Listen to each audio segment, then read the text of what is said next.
Major Shashank Verma जी। राधे राधे।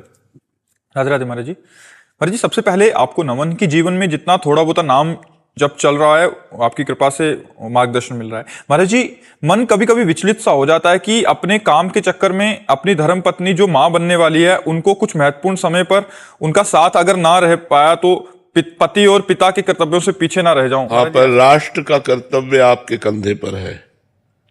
हम इसीलिए अपने भारतीय सैनिकों को नमस्कार करते हैं, प्रणाम करते हैं कि जहां उनको अपने परिवार की अत्यंत आवश्यकता है, उन आवश्यकताओं को ठुकराकर, जैसे मान लो आपकी माँ है तो आपकी बहू का सहयोग वो कर सकती है, लेकिन कितने जवान हैं जिनके केवल पत्नी ही अकेले रह रही और वो गर्भवती है, उसको जरूरत है, अत्यंत जरूरत है अपने पति की, उसको सानिध्य की जरूरत है, उसको सहयोग की जरूरत है, उसको इस विश्वास की जरूरत है कि आप हमारे पास हैं, कोई भी संकट होगा आप तत्काल अस्पताल ले जाएंगे। लेकिन आप बॉर्डर पर खड़े हैं, आप वहां राष्ट्र सुरक्षा में खड़े हैं। इसीलिए हम नमस्कार करते हैं कि एक सन्यासी का जीवन और एक सैनिक का जीवन लगभग मिलता जुलता है। वो अपने परिवार के मोह को, परिवार की आवश्यकता को तोड़ करके राष्ट्र की सेवा में लगा है। इसी बात के लिए आपको नमस्कार है।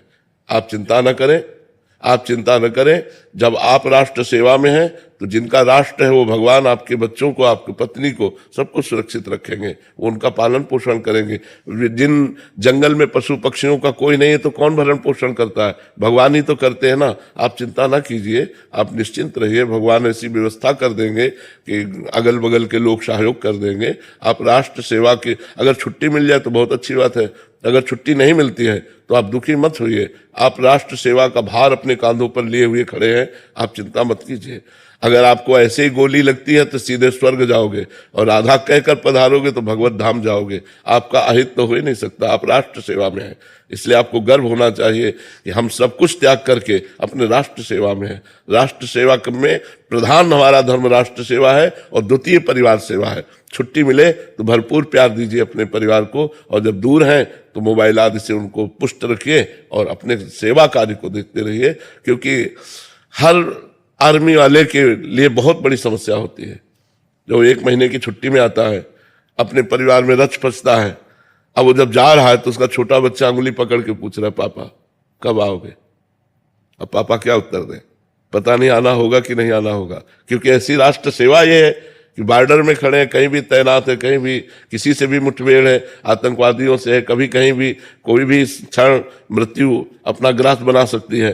तो ये नमस्कार योग्य है कि वो अपने परिवार के मोह का त्याग करके, परिवार की सुख सुविधाओं का त्याग करके, हर पुरुष चाहता है कि मैं अपने घर में सोऊं, दिन भर कहीं भी काम करूं, रात्रि में तो अपने घर में सोऊं, लेकिन वो कहाँ कैसी कैसी परिस्थितियों में। इसलिए हम भारतीय सैनिकों का सम्मान करते हैं और अपने भारतवासियों से प्रार्थना करते हैं कि भारतीय सैनिकों का सम्मान करें, उनको एक नौकर न समझें। वो बहुत बड़ा बलिदान देकर नौकरी कर रहे हैं। व्यापार और नौकरी जीने के लिए तो और भी साधन है, लेकिन केवल पैसे के लिए ही नहीं है, ये राष्ट्र के लिए है। राष्ट्र के लिए सीधे गोली खाते हैं। इसलिए नमस्कार करो और इनका आदर करो।